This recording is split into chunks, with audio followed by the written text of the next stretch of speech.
नमस्कार दोस्तों, मेरा नाम है राहुल यादव और आप सभी का स्वागत है इन्वेस्ट राइट की एक नई वीडियो में। आशा करता हूँ आप सभी लोग स्वस्थ होंगे।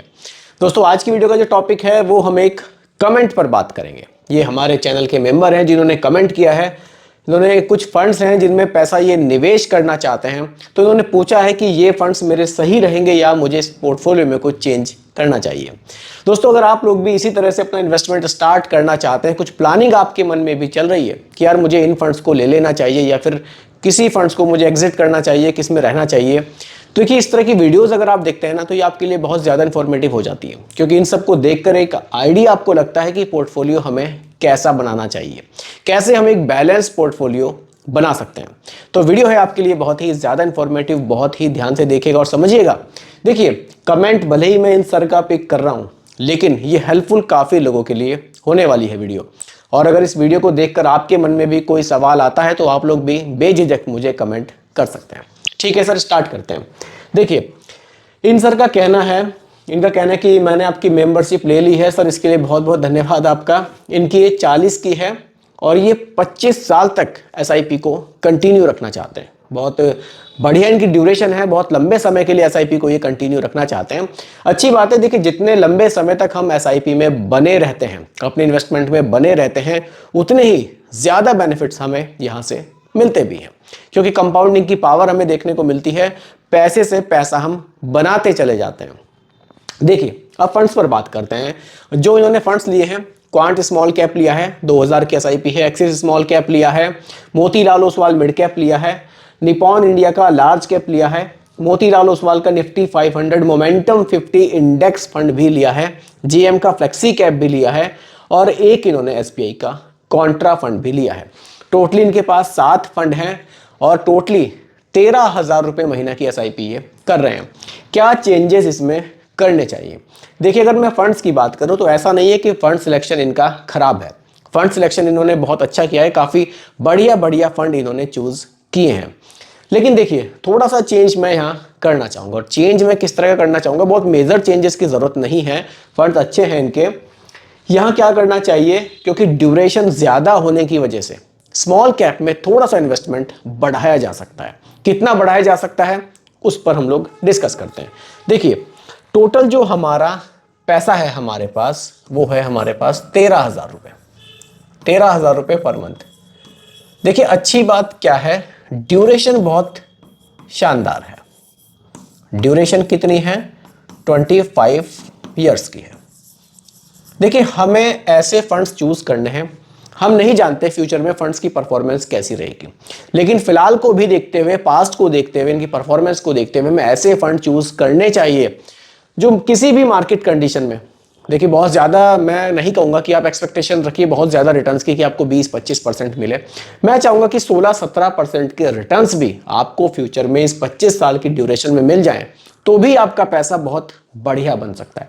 तो उम्मीद जो हम रिटर्न्स की करेंगे वो बहुत ज़्यादा नहीं, 16-17 भी बन जाता है तो ठीक है हमारे लिए। ज़्यादा बनेगा तो पैसा आप ही का बढ़ेगा। तो फंड सिलेक्शन कैसा होना चाहिए? देखिए, आप यहाँ स्मॉल कैप को बिल्कुल रखिएगा। देखिए, स्मॉल कैप मेरे हिसाब से 13,000 रुपये महीना की एसआईपी है। आप इसमें से कम 5,000 रुपये आप ज़रूर रखिएगा। 5,000 रुपये, बहुत ज़्यादा नहीं बता रहा हूँ, आपको लग रहा होगा कि हाई रिस्क में पैसा जाएगा, ऐसा नहीं है। 5,000 रुपये का निवेश अगर आप स्मॉल कैप में रखेंगे 13,000 में से, तो एक सही निवेश होगा। ओवर निवेश नहीं होगा कि बहुत ज़्यादा नहीं है स्मॉल कैप में और ये बहुत कम भी नहीं है। थोड़ा सा बैलेंस लेके चल रहा हूँ। अगर आप थोड़े से एग्रेसिव इन्वेस्टर हैं तो आप इसको 50% तक भी ले जा सकते हैं, कोई दिक्कत नहीं है, क्योंकि ड्यूरेशन हमारे पास बहुत शानदार है। ठीक है, स्मॉल कैप में आप मानकर चलिए 5,000 रुपये भी आपने रख लिया। उसके बाद हमारे पास क्या कैटेगरी आएगी? एक कैटेगरी हम यहाँ रख सकते हैं लार्ज एंड मिड कैप। अब ये लार्ज एंड मिड कैप में इसलिए रख रहा हूँ क्योंकि आपने यहाँ पर लार्ज कैप को भी रखा है और मिड कैप को भी रखा है। आप यहाँ क्या कर सकते हैं, लार्ज एंड मिड कैप में Motilal Oswal large and mid cap को रख सकते हैं। इसके रिटर्न्स अच्छे हैं, होल्डिंग्स भी काफ़ी बढ़िया है। आपने मोतीलाल ओसवाल मिड कैप रखा था, निपॉन आपने लार्ज कैप रखा था, आप दोनों को कंबाइंड भी कर सकते हैं। इससे लॉन्ग टाइम में आपको ज़्यादा बेनिफिट्स होंगे। कंबाइंड कर देने से आपका कुछ पैसा स्मॉल में भी जाएगा, लार्ज कैप और मिड कैप में भी जाएगा, थोड़ी स्टेबिलिटी भी मिलेगी।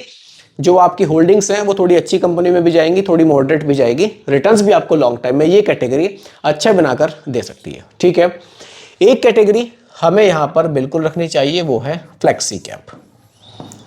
अब देखिए फ्लेक्सी कैप में मैं आपको जरूर यहाँ कुछ ऑप्शंस बताना चाहूंगा। आपने जो फ्लेक्सी कैप चूज किया है वो आपने किया है जेएम फ्लेक्सी कैप। देखिए जेएम फ्लेक्सी कैप में हमारा जो मेजर एलोकेशन है, मतलब स्मॉल कैप में जो हमारा एलोकेशन है वो ज्यादा हमें देखने को मिलता है। स्मॉल कैप हम ऑलरेडी बहुत ज्यादा अपने पोर्टफोलियो में रख रहे हैं, तो हमें अब जरूरत नहीं है कि हम ऐसा फ्लेक्सी कैप चूज करें जिसमें कि स्मॉल कैप में एलोकेशन ज्यादा हो। हमें ऐसा फ्लेक्सी कैप चूज करना है जिसमें हमारी जो होल्डिंग्स हैं वो लार्ज कैप में थोड़ी सी ठीक ठाक रहे। इसके दो ऑप्शन हैं आपके पास। कौन कौन से ऑप्शन हैं? आप यहां पर एचडीएफसी को रख सकते हैं। सेकेंड ऑप्शन आप यहां पर पराग पारिक को रख सकते हैं। दोनों फंड अच्छे हैं। अच्छे होने का रीजन यही है कि ये स्मॉल कैप में ज्यादा निवेश नहीं करते हैं, थोड़ा सा सेफ चलते हैं। हमें जरूरत भी नहीं है स्मॉल कैप में ज्यादा निवेश करने वाले फ्लेक्सी कैप फंड्स की। कारण है हमारे पास स्मॉल कैप में ऑलरेडी 5,000 रुपए का निवेश है, और जो बाकी फंड्स हैं जैसे कि हम लार्ज एंड मिड कैप रखेंगे, यहां से भी स्मॉल कैप में एलोकेशन आएगा। हम फ्लेक्सी कैप चाहे पराग पारिक ले लें, थोड़ा सा आएगा, लेकिन स्मॉल कैप में निवेश हमें यहां से भी मिलेगा। तो हमें जरूरत नहीं है कि हम ऐसा फंड रखें। ठीक है, अब हमने स्मॉल कैप ले लिया, लार्ज एंड मिड कैप ले लिया, हमने फ्लेक्सी कैप ले लिया। अब आपने एक एसबीआई का कॉन्ट्रा फंड भी रखा है। बिल्कुल अगर आपको ये फंड पसंद है तो आप बिल्कुल इसको भी कंसीडर कर सकते हैं, कोई दिक्कत नहीं है, इसको आप कंटिन्यू कीजिएगा। बाकी आपने जो निफ्टी 500 मोमेंटम इंडेक्स फंड रखा है, शायद अब इसकी जरूरत आपको नहीं पड़ेगी, क्योंकि जो आपका पोर्टफोलियो है उसमें इतने सारे फंड्स हो चुके हैं। शायद आप इसको छोड़ भी सकते हैं, कोई दिक्कत नहीं है। देखिए 5,000 हमारा यहाँ निवेश है। कॉन्ट्रा फंड में आपने 1,500 रुपये रखा था, बिल्कुल आप इसको 1,500 रुपये ही रख सकते हैं, कोई दिक्कत नहीं है। ठीक है, 5,000 और 1,500 हमारा आधा निवेश तो यही हो गया, 6,500 रुपये का।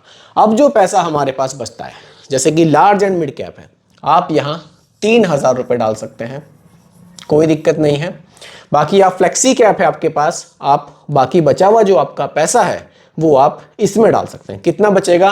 5,000 और 3,000 8,000, 9,500 हमारा निवेश हो गया, यानी कि हमारे पास बचता है 3,500 रुपये। वो आप फ्लेक्सी कैप में डाल सकते हैं।